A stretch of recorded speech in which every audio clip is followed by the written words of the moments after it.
Hi, I'm Becky, and welcome to another episode of Diet Culture Can Fork Off. And I help women over 30 stuck in diet cycles create that food freedom, feel confident in their bodies, and that's by breaking down diet culture's hold without focusing on the scales and missing out on living. And that's all through my one-to-one Empower coaching or my Misfit group coaching. So I'm following on from, this is the last little episode on journaling that I wanted to do over this festive period.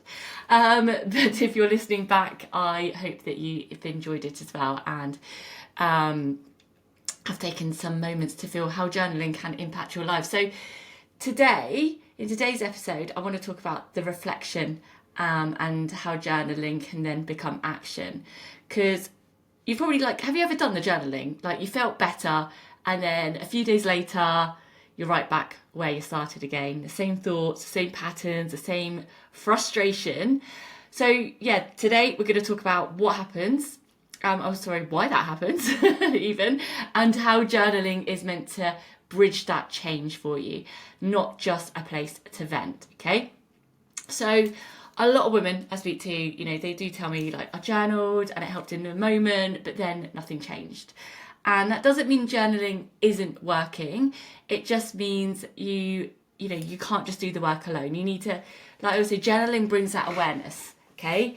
It brings that awareness. It recognises patterns, things that are coming up. But change happens when the awareness turns into that aligned action. So research, I have explained before that, the research does show that expressive writing shows, that insight alone isn't what creates long-term change, but it's when the reflection is paired with behaviour, support, repetition for new patterns, when they start to form, that is where the change happens. So it's about being able to go but now I'm aware, and this is what I always say to my clients, this is why we journal, because we're creating that awareness, and that awareness needs to come first. If you don't have the awareness, then you can't take action. So that's why it's so important. So that's why the writing helps you see. It helps you see what's going on, what you're feeling, what maybe triggers are, what is happening, behavioural patterns. Maybe you start noticing it around certain times of the month, around certain trigger points, maybe around work, or maybe it's something, maybe it's conflict that happens. Maybe you start seeing some triggers and patterns that are forming, and then that's when you can make the big changes. So if you think about this around emotional eating, or body image, or all that all or nothing thinking, that I'll start again Monday cycles, that's where you can think, oh, actually, yeah, I do emotionally eat if I had a stressful day at work, or if I've had some conflict maybe with my partner, or I notice that actually around certain times of the month my self-talk is more negative. I notice I press the fuck it button on the weekends because I've had a stressful day, week at work, and that's because I want to relax. You'll start, this is where you start noticing. And that's why I always say, you don't need motivation and you don't need discipline. I think that's, that's what we get told. That's what we go, oh, you don't have enough discipline, don't have enough motivation.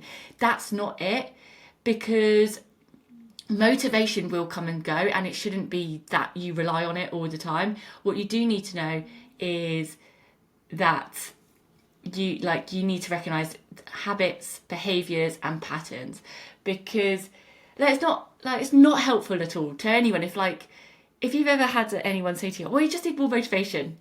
But okay, well, how? You can't just say to someone you just need more discipline, you just need more motivation, because that's not the issue. The reason is, why are you struggling to feel motivated, and why are you struggling with keeping up certain habits and behaviours that do align with your goals? That is the real question, because just just telling someone to have more motivation and more discipline is just bullshit to me. It just doesn't. Yeah, if you've ever had anyone say that, coach or a PT say to you, that's not coaching. Okay, it's okay, well, what's going on? Why are we struggling with this? Okay. So yeah, get a little bee in my bonnet about that. so yes, you need to explore why you're struggling. Okay, and because honestly, when it comes to your health and fitness, it shouldn't feel like a chore. it should feel like this is just like what I do now. This is who I am. So you need to be able to explore what is it that's going to help you get there. Okay. And I see this time and time again with clients that I work with. At the beginning, they're like, well, I'm just not that type of person. I just don't like working out, or I'm not the type of person that, gets up and does this stuff in the morning. And it's like, we know that actually that's a belief. Anyway, that's going to go into another subject, but that's a belief that's holding you back. Okay, let's dive into that.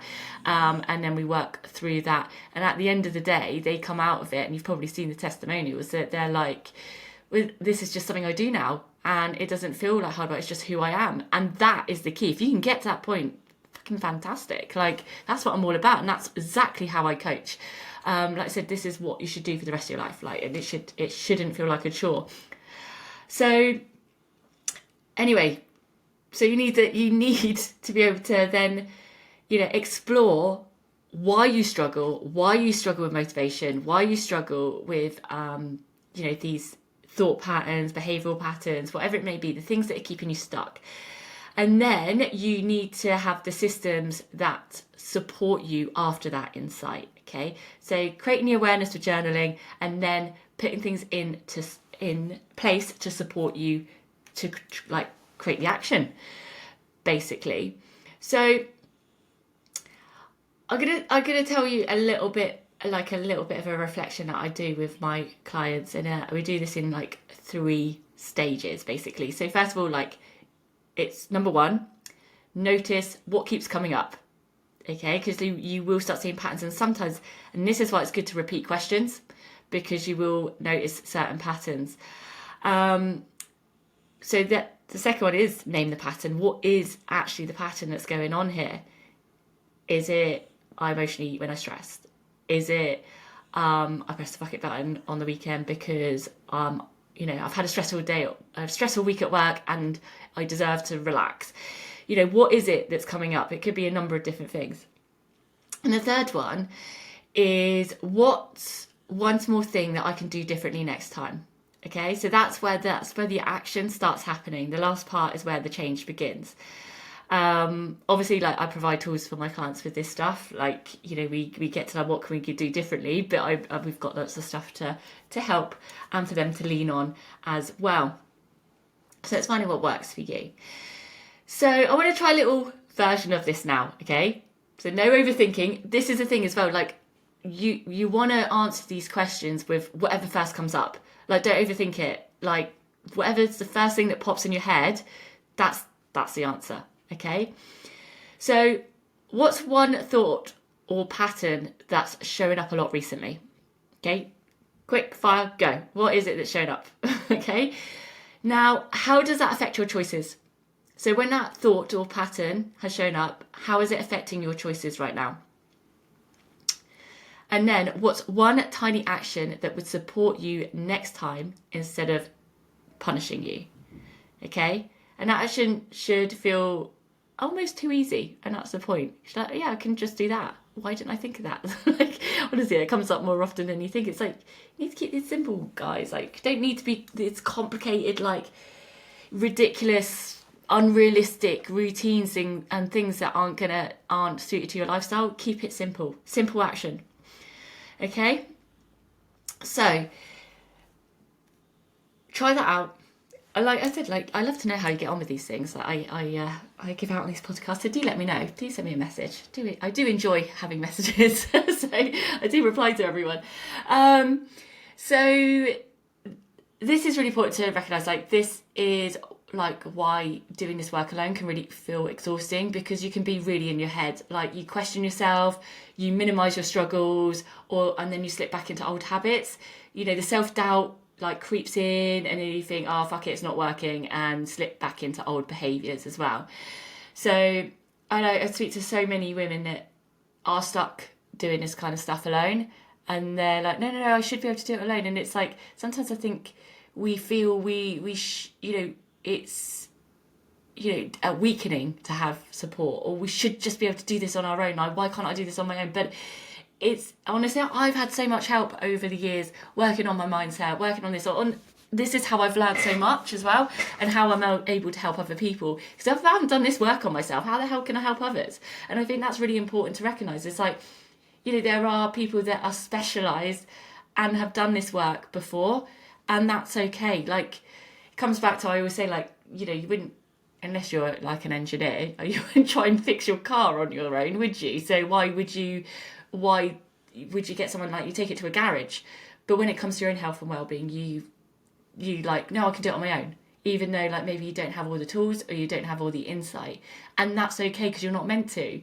We're not meant to be having insight for everything. And I still have I reach out to people when I need to my own help as well, and that's fine. I feel we should both be more honest about that.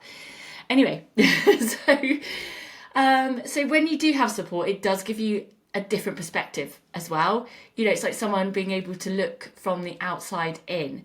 Someone to give you structure as well, like, gives you consistency. Like, I said, like, I have my own support. I slip into things as well, like self-doubt and everything, like, and that's human. But if I didn't have the communities that I have that I can lean into, that I would be absolutely lost. I'd be in my head, I'd feel more stressed, I'd feel more overwhelmed. So having support and having a support system is absolutely, like, key for you to grow, like, as a human being. Like, I really believe that to grow as human beings, we need support in some way or form, and it's so important. Otherwise, you'll be going around in circles, and it, like, in your head, and it's like, just need someone to just take a different perspective sometimes, And that doesn't just come from, like, a coach or a PT either. Like, that could be people in your life that you have right now. Like, maybe you've got a partner, maybe it's friends, maybe it's family, maybe you have that support system already in a different form. And I think that's really important to remember, that, it's community that's important. You're not weird, you're not alone. Like, so many people feel the way that you feel right now, because, like I said, I speak to a lot of you. Couldn't tell you how many messages I send in a week and speak to people. On top of that, obviously, my clients very closely. We have lots of in-depth one-to-one conversations, and nothing ever is new, if that makes sense. Like, the way you're feeling, there's others that are out there feeling it too. And when you know that, and you can feel that comfort, and, like, do you know what, I'm not alone in this, and there's others that have been through this, and there's others that understand. That's that's amazing, actually. And I always lean into my communities that help me when I need it. So so that's why, like, this journaling is so important. So I hope, like, hopefully over this last few episodes around journaling, that's really helped you have a bit more insight on how it can help, and now how to take some action on that. So obviously, I've got Misfit coming up, or, like, depends when you're listening to this, I might have another round starting soon. So, this is exactly what I've been building inside of Misfit, like the journaling side as well, because it's not just a habit, it's a tool that we use to build trust in yourself, to create awareness without judgment, and turn insight into sustainable change.